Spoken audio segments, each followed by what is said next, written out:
श्री शिवाय नमस्तुभ्यम हर हर महादेव। देखिए दोस्तों, आज का यह वीडियो बहुत ही ज़्यादा खास होने वाला है।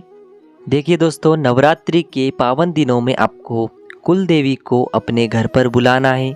मात्र आपको एक लाल कपड़े की पोटली बनाना है। साथ ही साथ यदि आपके जो बच्चे हैं आपकी बात बिल्कुल भी नहीं मानते हैं तो आपको माता रानी का एक बिल्कुल ही विशेष उपाय करना है, जो कि आपको करना है मात्र लाल चूड़े से और लाल फूल से। देखिए दोस्तों, आपको नवरात्रि के दिनों में एक लाल पोटली अपने घर पर लगाना है। तो उस पोटली के अंदर आपको कौन कौन सी चीज़ें डालनी है पूरी विधि से हम आपको बताएंगे। और आज की इस वीडियो में हम आपको 2 चमत्कारी उपाय बताने वाले हैं। देखिए दोस्तों, पहला जो उपाय होगा अपने घर की कुल देवी को प्रसन्न करने के लिए, अपने घर की कुल देवी को घर में बुलाने के लिए आपको पहला उपाय करना है। और दूसरा जो उपाय है, यदि आपके जो बच्चे हैं वो आपकी बात बिल्कुल भी नहीं मानते हैं तो आपको ये दूसरा उपाय करना है। देखिए दोस्तों, ये दोनों ही उपाय आपको नवरात्रि के दिनों में ही करने हैं। देखिए दोस्तों, हम सभी को पता है कि 15 अक्टूबर से शारदीय नवरात्रि का प्रारंभ हो रहा है। देखिए, नवरात्रि के जो 9 दिन होते हैं वह देवियों की कृपा प्राप्त करने के लिए सुनहरे दिन होते हैं। 9 दिनों तक माता रानी का मात्र जाप करने से आपके जीवन के जो सारे संकट हैं वह दूर हो जाते हैं। देखिए दोस्तों, इस बार की जो नवरात्रि है 15 अक्टूबर से प्रारंभ होगी और 23 अक्टूबर को इसका समापन होगा। देखिए दोस्तों, नवरात्रि के जो 9 दिन होते हैं उनमें माता रानी के 9 स्वरूपों की पूजा की जाती है। तो देखिए दोस्तों, यदि हम माता रानी की पूजा अर्चना करते हैं तो इससे हमारे जीवन में सुख, समृद्धि, वैभव और लक्ष्मी की प्राप्ति होती है। देखिए, नवरात्रि के जो पर्व हैं इस बार बहुत ही शुभ संयोगों के साथ बन रहे हैं। लगभग 30 वर्षों के बाद ऐसे शुभ संयोग बन रहे हैं इस नवरात्रि में। देखिए, इस बार की नवरात्रि पर शशराज योग बन रहा है, बुधादित्य योग बन रहा है और साथ ही साथ भद्र योग भी इस बार बन रहा है। तो देखिए दोस्तों, पूज्य गुरु जी की कथा को सुन करके और समझ करके ही आपको इन उपायों को समझाने का पूरा प्रयास करूँगा। लेकिन उससे पहले आप सभी से निवेदन है कि चैनल पर पहली बार आए हैं तो चैनल को सब्सक्राइब करके माता रानी का एक बार प्यारा सा जयकारा लगा दे, ताकि माता रानी की कृपा से आपके जीवन के सारे कष्ट दूर हो जाएं। देखिए दोस्तों, यह उपाय नवरात्रि में आप पहले दिन भी कर सकते हैं और नवरात्रि के जो बीच के दिन होते हैं उनमें भी आप ये उपाय कर सकते हैं। देखिए, यह जो उपाय है विशेषकर आपको रात्रि के समय ही करने होंगे, क्योंकि नवरात्रि में रात्रि का विशेष महत्व होता है। नवरात्रि की जो रात्रि होती है उनमें दैविक शक्तियाँ जो होती हैं वह रात्रि के समय बहुत ही अधिक प्रबल होती है। देखिए दोस्तों, सबसे पहले हम जान लेते हैं पहले विशेष उपाय के बारे में, जो कि विशेषकर लाल पोटली वाला उपाय होने वाला है। देखिए, नवरात्रि में माँ आदि शक्ति देवी को प्रसन्न करने से पहले आपको अपने घर की कुल देवी को भी प्रसन्न करना बहुत ही आवश्यक होता है। इसीलिए आपको कुल देवी के नाम की एक पोटली बनाना चाहिए। देखिए, यदि आपको कुल देवी का नाम नहीं मालूम है तो आप मन ही मन कुल देवी का स्मरण करते हुए भी यह उपाय कर सकते हैं। देखिए दोस्तों, इस सृष्टि के कुछ नियम होते हैं। भगवान जो है हमारी हर प्रकार की समस्या का समाधान नहीं कर सकते हैं, इसीलिए उन्होंने इस धरती पर कुल देवी का निर्माण किया है। यानी कि हर एक कुल को एक देवी दी है और एक देवता दिए हैं। तो हर घर के कुल देवी देवता होते हैं, आपके घर के भी होंगे कुल देवी देवता, जिनकी हमें आराधना करनी चाहिए। हमें उन्हें अपनी समस्या कहनी चाहिए, ताकि हमारे जीवन में जो भी समस्या आ रही है वह उनका अंत कर दें। देखिए, अभी जो लोग हैं उन्हें अपने कुल देवी देवताओं का पता ही नहीं है, स्मरण ही नहीं है।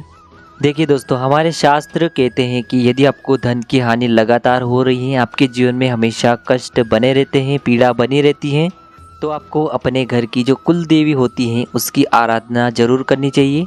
देखिए, अगर आपको कुल देवी का मालूम नहीं है तो आपको खोजना है। बहुत खोजने का प्रयास किया है फिर भी कुल देवी का आपको पता नहीं चल पाया है, तो केवल कुल देवी का स्मरण करते हुए भी आप ये उपाय कर सकते हैं।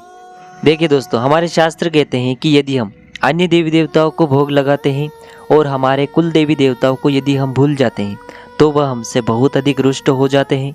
तो नवरात्रि के 9 दिनों में आप ये उपाय किसी भी दिन से कर सकते हैं। देखिए, इस उपाय को करने के पहले सबसे पहले तो आपको अपने पूरे घर को शुद्ध करना है। शुद्ध किस प्रकार से करना है? सबसे पहले तो आपको गोमूत्र लेना है, उसे एक पात्र के अंदर डाल देना है जल में, और इस गोमूत्र का छिड़काव आपको पूरे घर में सबसे पहले तो कर देना है, जिससे कि आपकी इस घर की जो नकारात्मक एनर्जियाँ हैं वह सभी दूर हो जाएं और आपके घर की शुद्धि हो जाए। अगर गोमूत्र नहीं मिल पाता है तो गंगा जल का भी आप छिड़काव कर सकते हैं। देखिए दोस्तों, इसके लिए सबसे पहले तो आपको एक लाल कपड़ा लेना होगा। इसी के साथ में आपको थोड़ा सा कोयला लेना होगा।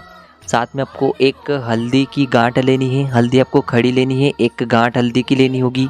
साथ में आपको लोबान लेना होगा। साथ में आपको भस्म लेनी है। कंडे की जो भस्म होती है उसे आपको थोड़ा सा लेना है। इसी के साथ में आपको थोड़ा सा चंदन लेना है। चंदन आपको सफ़ेद लेना होगा। मात्र आपको एक एक चुटकी ही लेनी है ये सभी सामग्रियाँ। इसी के साथ में आपको एक चुटकी कुमकुम लेना होगा। अब देखिए, यह सभी सामग्री आपको इस पोटली के ऊपर रखना है और इस कपड़े को आपको एक पोटली के रूप में बांध देना है। देखिए, जब भी आप इस कपड़े को बांधेंगे पोटली के रूप में तब भी आपको लाल रंग के धागे का ही प्रयोग करना होगा। देखिए दोस्तों, आपको यह किस समय बांधनी है सबसे पहले तो हम ये जान लेते हैं। देखिए, नवरात्रि के पहले दिन भी आप ये पोटली बांध सकते हैं। अगर पहले दिन नहीं बांध पाए हैं तो नवरात्रि की अष्टमी नवमी पर भी आप ये पोटली बांध सकते हैं। देखिए, यह जो पोटली है आपको अपने घर के मुख्य द्वार पर बांधनी होगी। मुख्य द्वार के अंदर की तरफ आपको यह जो पोटली है बांध देनी है, यानी कि घर के बाहर की तरफ आपको ये पोटली नहीं बांधनी है। घर के मुख्य द्वार के अंदर की तरफ आपको यह पोटली बांध देनी है। देखिए दोस्तों, आप सभी को पता है कि घर में अष्टलक्ष्मियों का जो वास माना गया है वह घर के मुख्य द्वार पर ही माना गया है और मुख्य द्वार की जो अंदर की साइड होती है वहाँ पर ही अष्टलक्ष्मियों का वास माना गया है और वहीं पर हमारी कुल देवी का भी वास माना गया है। तो आपको ध्यान रखना है कि आपको अंदर की साइड ये पोटली बांधनी है। जब भी आप ये पोटली बांधेंगे तो आपका जो घर का मुख्य द्वार है वह खुला हुआ रहना चाहिए और आपको ओम कुल देवी नमः इस मंत्र का लगातार जाप करते रहना है। देखिए, यह पोटली किसे बांधना है। घर का अगर कोई बड़ा व्यक्ति है पुरुष तो वह इस पोटली को बांध सकता है। घर के यदि कोई बच्चा है लड़का है तो वह भी इस पोटली को बांध सकता है। देखिए, घर के अगर पुरुष हैं तो सबसे पहले उन्हें यह पोटली बांधना चाहिए। तो इस प्रकार से आपको यह पोटली बांधना है। यह पोटली हमें क्यों बांधना है? क्योंकि कुल देवी जो है हमारे घर की कुल की रक्षा करते हैं।